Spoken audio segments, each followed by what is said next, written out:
احسب الناس ان يتركوا ان يقولوا آمنا وهم لا يفتنون ولقد فتنا الذين من قبلهم فليعلمن الله الذين صدقوا وليعلمن الكاذبين ام حسب الذين يعملون السيئات ان يسبقونا ساء ما يحكمون من كان يرجو لقاء الله فإن أجل الله لآت وهو السميع العليم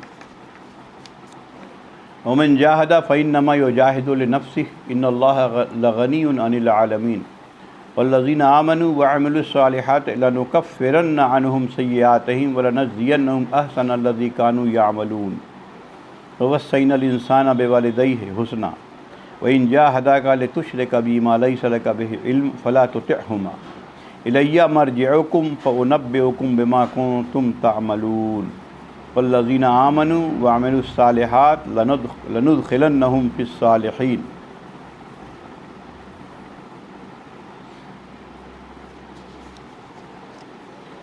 بس یہیں تک رکھتے ہیں۔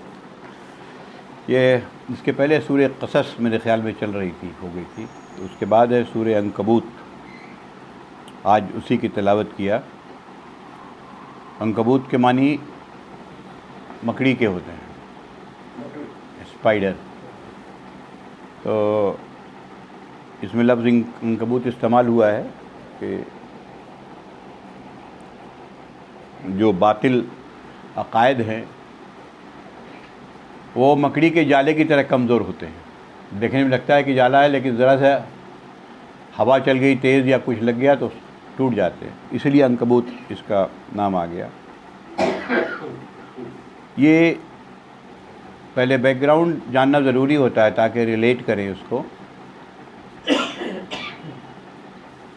صحابہ کرام پر جب بہت زیادہ تکلیف، مکی صورت ہے، جب بہت زیادہ تکلیف بڑھ گئی اور لوگوں کا ظلم انتہا پر ہو گیا تو رسول اللہ صلی اللہ علیہ وسلم نے کہا کہ تم لوگ حبشہ کی طرف ہجرت کر جاؤ۔ یہ پہلی ہجرت تھی، دوسری 2 بار حبشہ ہجرت ہوئی ہے اور تیسری ہجرت 13 سال کے بعد، 12 سال کے بعد مدینہ میں ہوئی۔ تو اس دوران میں جو ظلم ستم مسلمانوں کے ساتھ ہو رہا تھا اس کو ذہن میں رکھنا ضروری ہے، اور کسی بھی صورت کو اٹھا لیجئے، کسی بھی بیک گراؤنڈ میں دیکھ لیجئے، آج کے لیے اس میں بڑا سبق مل جاتا ہے اللہ تعالیٰ نے۔ اب اس میں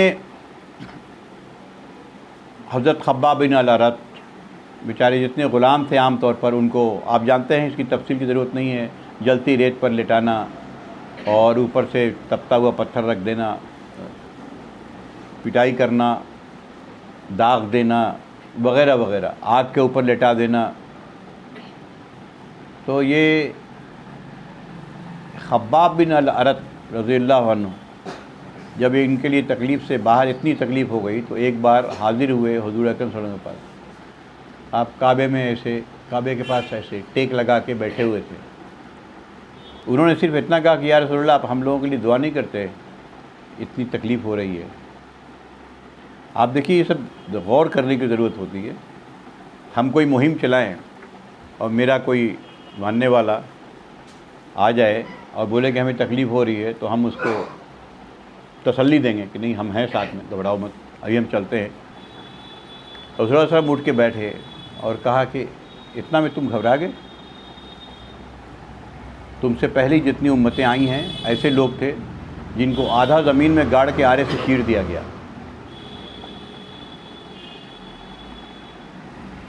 اور اس طرح کی باتیں بتائیں کر کے ان کو روانہ کر دیا۔ مطلب یہ تو ہو جائے گا، اس سے مفر نہیں ہے ایمان والوں۔ یہ حدیث، یہ آیت آ رہی ہے اس طریقے سے۔ دوسری پرابلم ہوتی تھی کوئی ایمان لے آئے، اب والدین کہہ رہے ہیں کہ دیکھو تمہارے قرآن میں ہی لکھا ہے ماں باپ کی بات مانو، تو ہم کہہ رہے ہیں تم ایمان مت لاؤ، تم آ جاؤ میرے پاس۔ اب لوگ گڑبڑ کر دیتے تھے کہ کریں تو کیا کریں۔ اس طرح کے سوالات لوگ بہکا رہے تھے، یعنی سائیکولوجیکلی بھی، ذہنی طور پر بھی اذیت ہو رہی تھی کہ ہم کریں تو کیا کریں، پھنس گئے ہیں۔ اور بہت سے لوگ جو کمزور ایمان والے تھے واپس چلے بھی گئے، اور یہ تکلیف ناقابل برداشت ہو رہی تھی لوگوں کے لیے۔ تو آپ نے حکم دیا کہ ہجرت کی طرف، حبشہ کی طرف ہجرت کی۔ اسی بیک گراؤنڈ میں یہ پوری صورت ہے۔ اب سب سے پہلی آیت کو دیکھیے، یہ سب بہت اہم آیت، سب اہم تو ساری ہی ہیں، لیکن آج کے دور کو دیکھیے۔ احسب الناس ان یترکوا ان یقولوا آمنا وهم لا یفتنون، کیا لوگوں نے یہ سمجھ رکھا ہے کہ محض اتنا کہنے پر کہ ہم ایمان لے آئے ان کو چھوڑ دیا جائے گا اور ان کو آزمایا نہیں جائے گا؟ یہ قرآن یہاں سے شروع ہوتا ہے۔ صحابہ کرام ایمان لائے تھے اور یہ تکلیف تھی، یہ تکلیف کو جواب آیا ہے اللہ کی طرف سے۔ وَلَقَدْ فَتَنَّا الَّذِينَ مِن قَبْلِهِمْ، اس سے پہلے بہت سے لوگوں کو ہم نے آزمایا ہے، لوگوں کو۔ فَلَيَعْلَمَنَّ اللَّهُ الَّذِينَ صَدَقُوا، تاکہ اللہ جان لے، یعنی اللہ ظاہر کر دے کہ کون ایمان میں سچے ہیں، وَلِيَعْلَمَنَّ الْكَاذِبِينَ، کون اپنے ایمان کے دعوے میں جھوٹے ہیں۔ اب یہ آیت غور کرنے کی ہے کہ ایمان کا دعویٰ، اولاً تو ہم لوگ کو ایمان ملا خاندانی، کوئی سمجھ کے پڑھ لکھ کے اسلام کو سمجھ کے ایمان تو لائے نہیں۔ حقیقت یہی ہے، الا ماشاء اللہ لوگوں نے پڑھا جو لائے، حقیقت یہی ہے تمام۔ اب جب پریشانیاں آتی ہیں تو ہم فیل کرتے ہیں اس میں۔ اللہ تعالیٰ کہہ رہا ہے کہ کیا لوگوں نے یہ سمجھ رکھا ہے، ہم بھی کہتے ہیں ہم ایمان لے آئے، کہ زبان سے اتنا کہہ دے کہ ہم ایمان لے آئے تو ان کو چھوڑ دیا جائے گا؟ مان لیں گے ہم اور ان کو آزمائیں گے نہیں، ان کا امتحان نہیں لیں گے؟ یونیورسٹی میں ایڈمیشن لے لیا تو کیا آپ گریجویٹ ہو گئے؟ یہ امتحان ہوگا، پاس کرنے کے بعد ہی آپ ہوں گے گریجویٹ، ایسے نہیں ہو پائیں گے۔ یہ قرآن یہ کہہ رہا ہے۔ یہ آزمائشیں بہت طرح کی ہوتی ہیں، جتنی بھی اللہ کی راہ میں تکلیف آئے سمجھیے کہ یہ آزمائش ہے، اور جو جتنا اسلام پر رہتا ہے، یہ بھی ایک سنت ہے، اس سے اتنی بڑی ہی تکلیف ہوتی ہے، اتنے بڑے بڑے آزمائش میں ڈالا جاتا ہے۔ ابراہیم علیہ السلام کی آزمائش سن چکے ہیں، یہ آزمائش ہے اپنے بیٹے کو اپنے ہاتھ سے ذبح کرو، یہ سب ایسی آزمائش ہے کہ تو سن کے ہی بھگ جائیں گے ہم لوگ، یہ حالت ہے۔ جو سچی بات ہے وہ یہی بات ہے۔ ہماری آزمائشیں بڑی چھوٹی چھوٹی ہوتی ہیں، بہت چھوٹی سی ہوتی ہیں۔ لالچ ہو جاتا ہے، سود مت کھاؤ، ایک آزمائش ہے، سود تمام بری دنیا میں رائج ہے۔ اب دیکھتے ہیں کہ بینک میں میرا پیسہ ہے بھائی، انٹرسٹ میں 2.5 لاکھ روپیہ بچا ہوا ہے، اب کیا کریں اس کو، ہم نہیں کیسے کھائیں گے؟ اب کوئی بہانہ لگائے یہ دارالحرب ہے، فتویٰ بھی آ جاتا ہے، جب کہ پتہ نہیں ہے دارالحرب کہتے کس کو ہیں، اور چھوڑ دو۔ یا دوسرا فتویٰ کہ کافروں سے لے سکتے ہیں، کافروں کے مال کو جتنا لوٹنا لوٹو، یہ تصور بھی غلط ہے۔ ہمیں ایماندار ہی رہنا ہے، وہ کافر ہو چاہے سامنے والا مسلم ہو۔ یہ تصور یہود کا تھا، قرآن میں ان کا نوٹ ہوا ہے۔ وہ کہتے تھے کہ جو غیر یہود ہیں ان کے ساتھ کچھ بھی کرو، قتل کر دو، اس کے لیے پرسش نہیں ہوگی اللہ کے یہاں۔ یہ یہود لوگوں کا یہ طریقہ تھا۔ تو ہمارے چھوٹی چھوٹی چیزیں ہم برداشت نہیں کر سکتے، یہ ہم اپنے تجربات سے بتاتے ہیں۔ ہمارے یہاں شادی بیاہ ہوتا ہے، جو طریقہ اسلام میں بتایا ہوا ہے، اب ہم وہ طریقہ پر عمل نہیں کر پاتے۔ کیوں بھائی؟ کہ رشتہ دار ناراض ہو جائیں گے، پھر لوگ کیا کہیں گے کہ ایسے کہیں شادی ہوتی ہے، کہ شادی ہو رہی ہے فلاں صاحب کی، شمسی صاحب کی بیٹی کی شادی ہے، کوئی معمولی بات ہے؟ نہیں، بلاؤ، خرچ کریں گے، جہیز کا مطالبہ ہوگا، اس میں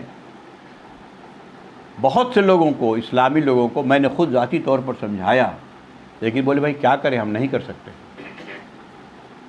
ایسا۔ وجہ صرف نہیں کرنے کی یہی ہے کہ اندر سے دل یہ کہہ رہا ہے کہ لوگ کیا کہیں گے، رشتہ دار ہمارے کیا کہیں گے، کہ انہوں نے کہا نہیں پوچھا، وہ کہیں گے نہیں پوچھا۔ تو اب ایسے لوگوں کے سامنے بھائی 2 آپشن ہے، ایک رشتہ دار کی ناراضگی، ایک اللہ کی ناراضگی، باقی فیصلہ آپ کو کرنا ہے۔ یہ ہم اس امتحان میں عام طور پر فیل کر جاتے ہیں کہ یہ چھوٹا امتحان ہے، یہ کوئی امتحان ہی نہیں اس طرح سے، نہ میرے مال پر کوئی معاملہ آ رہا بلکہ مال بچ رہا ہے، نہ میری جان پر کوئی معاملہ آ رہا ہے، ہم نہیں کر سکتے۔ کوئی بھی اس طرح کی بات اٹھا لیجئے، وراثت کا معاملہ آتا ہے، آج بھی ہمارے یہاں اتنا زیادہ لوگوں کو ترغیب دینے پر نہیں بہن کو کیا دینا ہے، بہن کو تو جو شادی میں خرچ کر دیا تو ان کا ہو گیا حصہ ختم۔ جبکہ یہ کبیرہ میں بھی بڑا گناہ ہے۔ جس دن مورث کا انتقال ہوا، جیسے والد کا، اس دن ان کا حصہ ہو گیا، اور پھر ویٹ نہیں کرنا چاہیے، منع ہے۔ آپ کام ختم کیجئے، جن کا جو حصہ ہے آپ ان کو دے دیجئے، یہ معاملہ ہے۔ لیکن ہمارے یہاں بہن وہ بہانے مل جاتے ہیں کہ نہیں وہ تو جس گھر میں گئی ہے وہ تو بہت پیسے والے لوگ ہیں۔ ارے پایا لاکھ پیسے والے، قرآن کہتا ہے کہ کم ہو یا زیادہ تم دو۔ ارے تو تھوڑا سا لے کے کیا کرے گا یار، دھوتی، لوگ مثال دیتے ہیں کہ دھوتی پھاڑ کے رومال کیوں بنائیں، وہ کیا ہوگا رومال کی قیمت۔ قرآن میں ہے کہ وہ قلیل ہو یا کثیر ہو آپ کو دینا ہے۔ یہ ہم نے اگزامپل دیا ہے، ان سب میں ہم فیل کرتے ہیں۔ کہیں پیسے کا لالچ ہمیں روک دیتا ہے، کہیں سماج میں نام نمود کا لالچ ہمیں روک دیتا ہے۔ تو اللہ نے کہا کہ نہیں، اب یہ چھوٹے چھوٹے ایگزام میں ہم فیل کرتے ہیں۔ خود آپ دیکھ لیجئے کتنے لوگ نماز پڑھتے ہیں، کتنے پرسنٹیج آپ دیکھ لیجئے، اور یہ وقت کی قربانی ہم نہیں دے سکتے۔ باقی تو چھوڑ دیجئے، اسلام کے یہ بھی سب آزمائش ہے، یہ ہم نہیں دے سکتے۔ اور صبح جاڑے میں اگر اٹھنا ہو تب تو اور بڑی قربانی لگ جاتی ہے لوگوں کی، بہت بڑی قربانی ہے، تو وہ کیسے ہو سکتا ہے؟ اور لحاف اسی وقت گرم ہوتا ہے پورا، اور نیند بھی اچھی آتی ہے اسی وقت جب اذان ہوتی ہے فجر کی۔ ہم نے یہ سب مثال اس لیے دیا ہے کہ ہم آج کے دور سے اسے ریلیٹ کریں، صرف پڑھ کے گزر نہیں جانا، اور اپنی حالت پر ہم غور کریں کہ ہم ویئر ڈو وی اسٹینڈ، ہم کہاں پر اسٹینڈ کر رہے ہیں۔ یہ اللہ تعالیٰ کہتا ہے کہ ہم آزمائیں گے، اور کیسی آزمائش ہے آپ دیکھ لیجئے، کیسے کیسے لوگ، حضرت بلال حبشی اور خباب بن الارت، ایسے ایسے لوگوں کو سب کچھ کیا جا رہا ہے، بزنس بند کرایا جا رہا ہے، بزنس لوٹا جا رہا ہے کہ ان کے یہاں سے کوئی نہیں خریدے گا، سوشل بائیکاٹ کیا جا رہا ہے، ان کے یہاں سے اکنامک بائیکاٹ کیا جا رہا ہے، ظلم کیا جا رہا ہے، سب کچھ کیا جا رہا ہے۔ اللہ کا حکم کیا آتا ہے کہ لوگوں نے یہ سمجھ رکھا ہے کہ بغیر آزمائے ہم کو چھوڑ دیں گے، یہ آزمائش ہے۔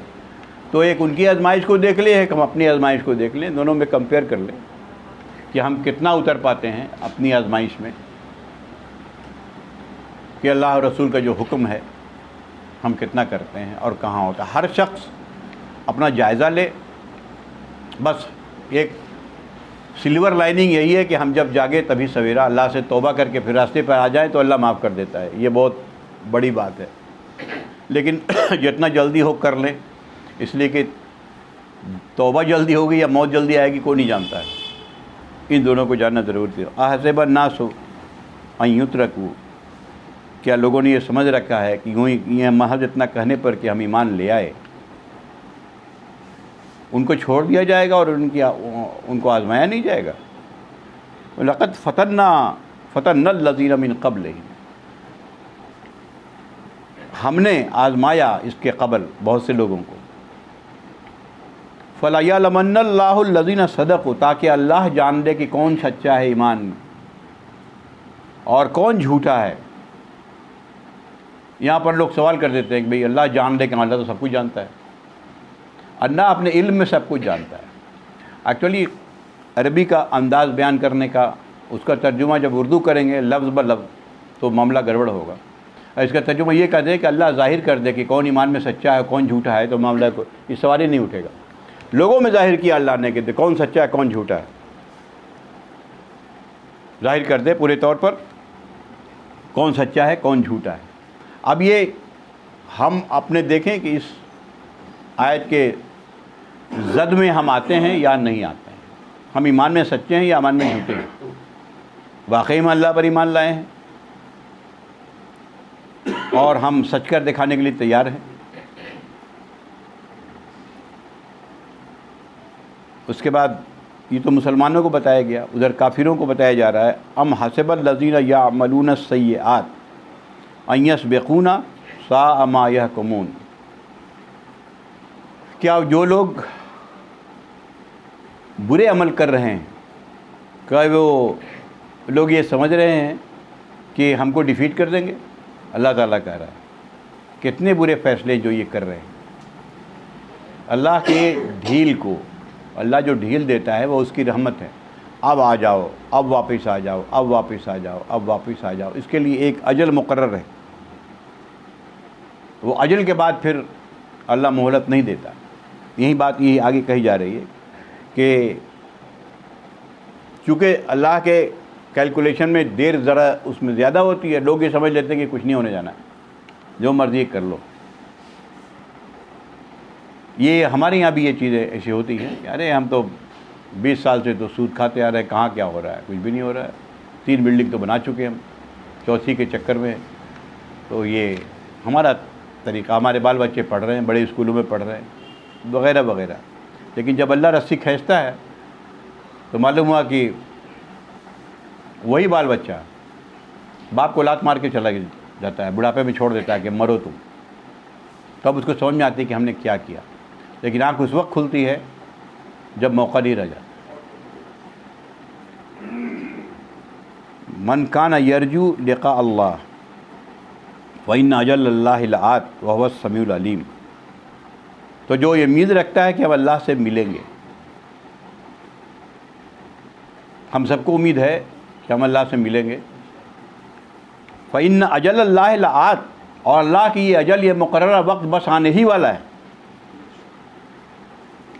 وَهُوَ السَّمِيعُ الْعَلِيمُ، اور وہ تو سمیع بھی ہے اور علیم بھی ہے۔ وہ مظلوم کی پکار کو بھی سن رہا ہے، جن پر ظلم ہو رہا ہے، اور علم بھی رکھ رہا ہے، کہ دیکھ بھی رہا ہے کہ وہ کیا ہو رہا ہے مظلوم کے ساتھ۔ تو ایسا مت سوچنا کہ اللہ نہ سن رہا ہے، نہ جان رہا ہے، نہ دیکھ رہا ہے، وہ سب دیکھ رہا ہے۔ اس کا قانون ہے، اس قانون کے تحت کچھ دن کی مہلت ہے، مہلت سامنے آ جائے گی تو اللہ پکڑ لے گا۔ ابھی اس دنیا میں پکڑے، اور آخرت میں تو اس کو پکڑ نہیں پکڑنا، وہ تو اسے اسکیپ نہیں ہے۔ اس کے بعد پھر مسلمانوں کو سمجھایا، یہ ان کو کہہ دیا ایک بار کہ تم بھی اپنا دیکھ لو، جو کر رہے ہو آ جاؤ، چونکہ ابھی شروع کی دعوت ہے، ان کو بھی سمجھانا ضروری ہے، وہ بھی اللہ ہی کا بندہ ہے۔ وَمَنْ جَاهَدَ فَإِنَّمَا يُجَاهِدُ لِنَفْسِهِ، تو جو اللہ کی راہ میں جد و جہد کر رہا ہے وہ اپنے لیے کر رہا ہے۔ اللہ پر احسان مت دھرنا کہ اللہ کے لیے کر رہے ہیں۔ اللہ ان سب سے غنی بے نیاز ہے، ہم اپنے لیے کر رہے ہیں، اپنی آخرت بنانے کے لیے کر رہے ہیں۔ ان اللہ لغنی عن العالمین، اللہ تمام دنیا سے غنی ہے، بے نیاز ہے۔ اس کو نہ ہمارے عبادت سے مطلب ہے، نہ ہمارے اچھے کام سے مطلب ہے، مطلب صرف یہ ہے کہ ہم صحیح بن جائیں۔ اللہ، اس لیے اللہ ان چیزوں سے غنی ہے۔ تو اگر اس راہ میں تکلیف بھی ہو رہی ہے تو تمہارے ہی فائدے کے لیے ہے، اور تکلیف کے بعد آسانی آئے گی اس میں بھی، وہ بھی تمہارے ہی لیے۔ اللہ کا اس سے کچھ بنتا بگڑتا نہیں ہے، مسلمانوں یہ جان لو۔ والذین آمنوا، اس لیے بتا دیا جو ایمان لائے، وعملوا الصالحات، یہ ہمیشہ جان لیجئے کہ ایمان کے ساتھ عمل صالح شرط رکھا گیا ہے آخرت میں نجات کا۔ جیسے ہمارے یہاں بہت طور پہ یہ رائج ہے کہ ہم تو بھائی کلمہ تو پڑھ ہی چکے ہیں، تو اب تو جنت میرے لیے ریزرو ہے۔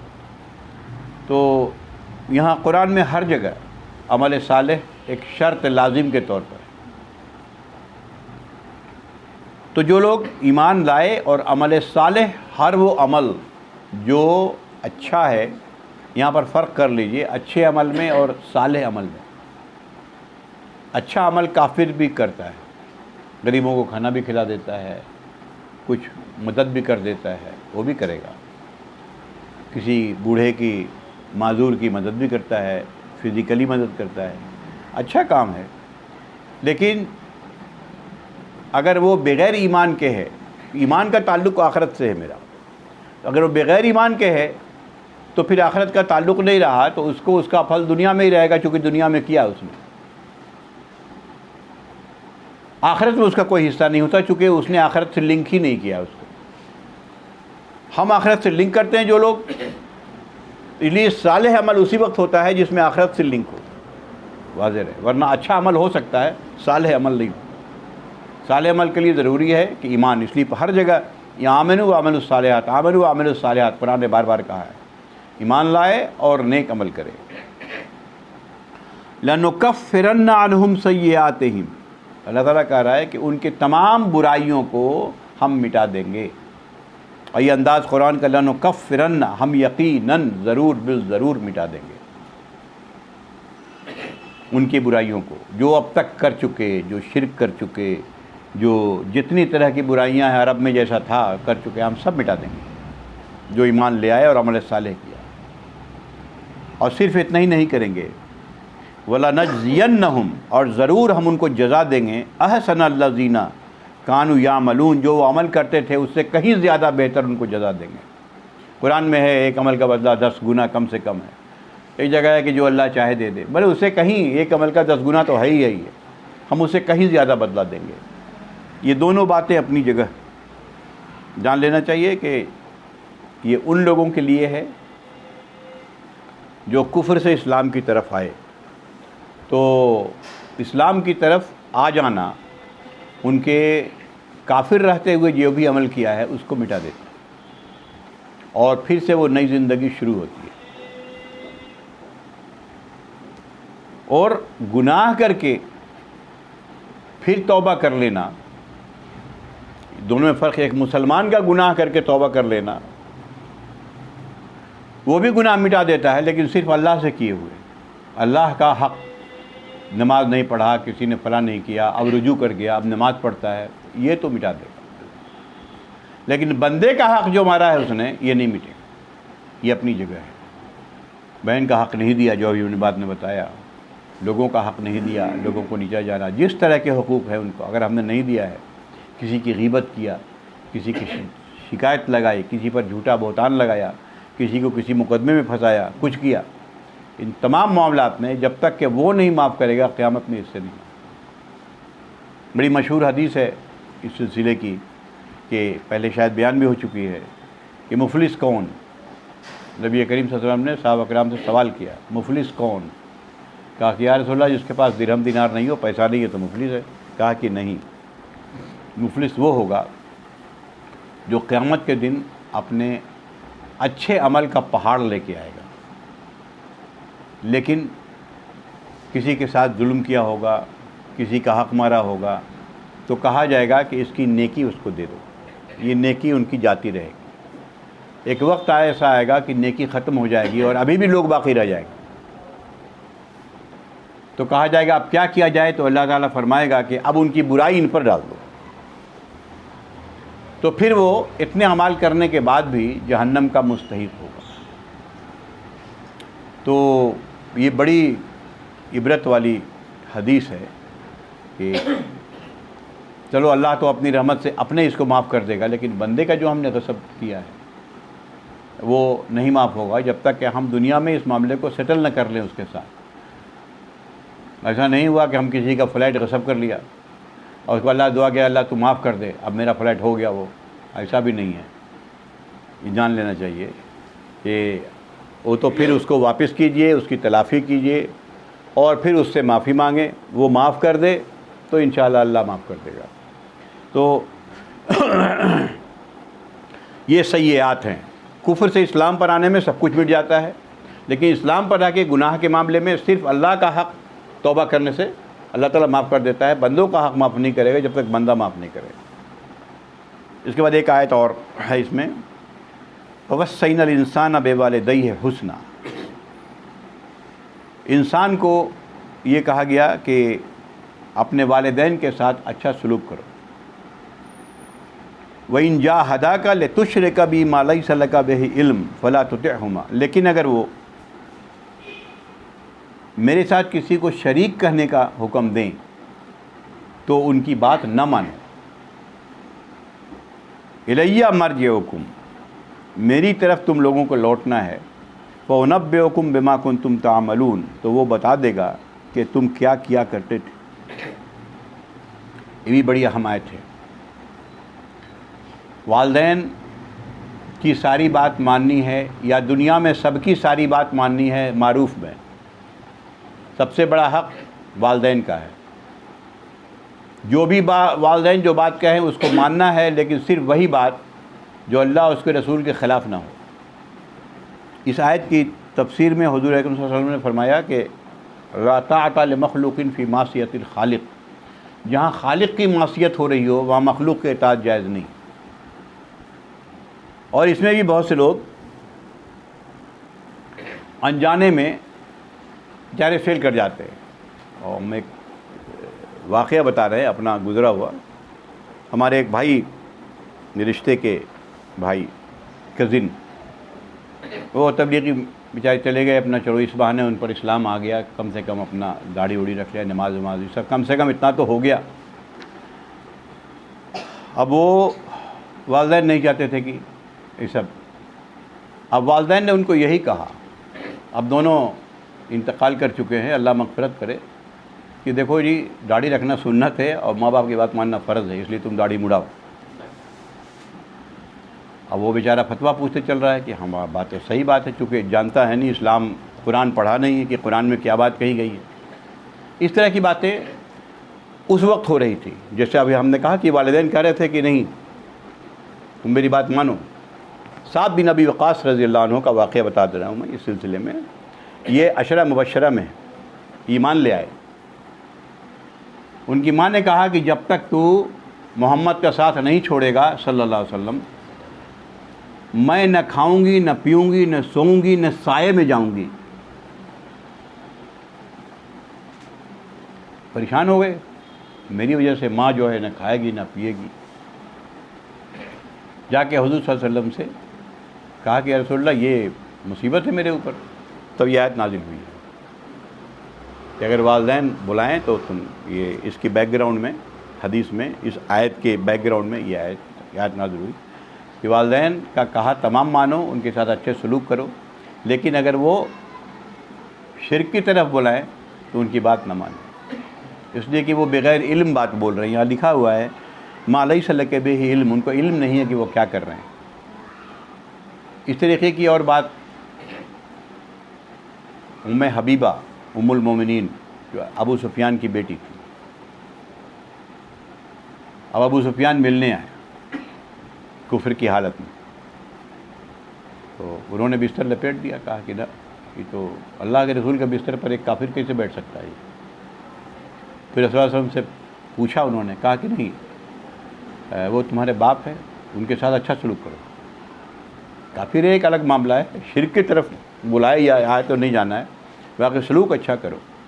یہ باتیں اسلام میں بڑی کلیئر بتا دی گئی ہیں، اور اس پر حضور صلی اللہ علیہ وسلم نے پھر اس کی تشریح فرما دی کہ یہاں تو صرف شرک کی بات کی گئی ہے کہ لا طاعۃ لمخلوق فی معصیۃ الخالق. جہاں خالق کی نافرمانی ہو رہی ہو وہاں مخلوق کے اطاعت جائز نہیں ہے، چاہے وہ مخلوق والد ہوں، چچا ہوں، یا کوئی دنیا کا بڑا عالم ہو، چاہے جو بھی ہو، ان کی بات نہیں مانی جائے گی. یہ یہاں پر میں بات ختم کرتا ہوں. پھر والذین آمنوا وعملوا الصالحات، پھر وہی بات ریپیٹ کر دی گئی کہ جو ایمان لائے اور عمل صالح کیا، لندخلنہم فی الصالحین، تو ایسے لوگوں کو ہم صالح لوگوں کے ساتھ اس میں داخل کریں گے جو صالح لوگوں کا گروپ ہوگا. یہاں پر بات میں ختم کر رہا ہوں. بڑی اہم باتیں آئی ہیں کہ اللہ کے آزمائش میں ہم پورے اتریں، ہم اپنے کو آزمائیں، ہر شخص اپنا دیکھے، اپنے دل کے اندر جھانک کے، اس لیے کہ تعلق اللہ سے بنائے. دنیا سے کیا جو تعلق ہے یہ تو ٹیمپرری تعلق ہے. اللہ سے بنائے کہ رات میں اٹھ کے خصوصاً وہ سوچے کہ آخر میرا آج انتقال ہو گیا تو کیا ہوگا میرے ساتھ. تو اس وقت اس کا دل کانپنے لگے گا. رات میں اٹھ کے آخری پہر میں سوچے کہ ہم نے کیا کیا ہے، میرے عمل جو بھی ہم کر رہے ہیں وہ ریا تو نہیں ہے، اس میں اب تک جو کیا ہے اس میں معافی آج تک نہیں مانگی، یا کہاں کہاں آزمائش میں ہم پورے نہیں اتر رہے ہیں، اللہ کا قانون توڑ رہے ہیں، تو انسان کانپنے لگے گا. یہ اس کے لیے ضروری ہے. اور دوسری بات یہ بتائی کہ بھئی جس دن بندہ لوٹتا ہے اللہ کی طرف، اللہ تعالیٰ معاف کر دیتا ہے، سوائے اس کے کہ وہ حقوق العباد کا معاملہ ہو. تیسری بات اس سلسلے میں یہ ہوئی کہ اسلام کے خلاف چاہے کوئی بھی بولے، بات کسی کی نہیں مانی جائے گی جہاں اللہ اس کے رسول کی بات کے خلاف آ رہی ہو. بات ان کی بات تمام بات پر سپریم ہے، اور اس لیے اس کے لیے چاہے جو بھی آزمائش آنے پڑے. آج کے دور میں دیکھ ہی رہے کیسی کیسی آزمائشیں آ رہی ہیں. ہماری نمازوں پر، ہماری اذان پر گھبرانے کی ضرورت نہیں ہوتی ہے. اس سے زیادہ سخت کہاں سخت وقت صحابہ کرام پہ آیا. صرف اس وقت کی بات نہیں ہے، بعد میں بھی اگر آپ تاریخ پڑھیں، مسلم دور میں جو وہ وقت آیا ہے وہ ابھی تک نہیں آیا. مسلم دور میں بنو امیہ، بنو عباس کے دور میں مسلمانوں پر مسلکی اختلاف پر جو ظلم ہوا ہے وہ آج تک کسی نے مسلمانوں پر نہیں کیا. تو یہ تو آتے رہیں گے. اس کے بعد بغداد میں جو ہوا وہ پتہ ہی ہے، وہ سقوط بغداد جو اسلامی سینٹر تھا، وہاں لکھتے ہیں معاہدے کی گھٹنے گھٹنے تک خون گلیوں میں تھا، اسلامی سینٹر تھا. تو یہ تو آتا رہے گا. دل میں صرف ایک بات بٹھا لیں کہ موت وقت پہ آنی ہے، ہمیں اسلام پر قائم رہنا ہے، اور اسلام پر قائم رہتے ہوئے اگر موت آ گئی اس سے اچھی اور کیا بات ہو. بس یہ دل میں بٹھا لے، اطمینان رہے گا، سکون رہے گا. اس کو سکینت کہا ہے قرآن نے، سکینت نازل ہو جائے گی اس کے اوپر کہ ٹھیک ہے کوئی بات نہیں. ہمیں اگر ایمان ہے تو اتنا ہے کہ ہم جہاں جس جگہ لکھا ہے اسی جگہ مرنا ہے، بچ تو نہیں سکتے. تو آخر ہم کیوں کسی کی بات مانیں؟ بات مانیں گے تو جانا تو اسی وقت ہے، لیکن ہم تو گئے، میرا عمل تو چلا گیا. تو ہم اپنا رہیں گے، ٹھیک ہے، گردن کاٹ دے گا کاٹ دے، لوٹ لے گا لوٹ لے، گھر میں آگ لگانا لگا دو. ہاں، اسے بچنے کی جو کوشش ہے کرتے رہیں گے. اس کوشش میں قرآن نے ہمیں گائیڈنس دیا ہے، وَاصْبِرُوا وَتَتَّقُوا، یعنی تم مقابلہ کرتے رہو، ڈٹے رہو اپنے اسلام پر. صبر کا مطلب یہ ہوتا ہے. اور تم حد سے تجاوز نہ کرو، جو تمہاری حد اللہ نے رکھی ہے اسے تجاوز نہ کرو. یہ دونوں بات رہے گی. باقی اللہ مالک ہے، جو ہونا ہے. ابھی تو کچھ بھی رسی نہیں کھینچی ہے، ابھی تو تھوڑی سی کھینچتی ہوئی معلوم ہو رہی ہے. پتہ نہیں کہ آگے کی نسل میں کیا ہونا ہے، اللہ بہتر جانے. اللہ تعالیٰ اس پر ہم سب کو عمل کی توفیق عطا فرمائے. وآخر دعوانا ان الحمد للہ رب العالمین.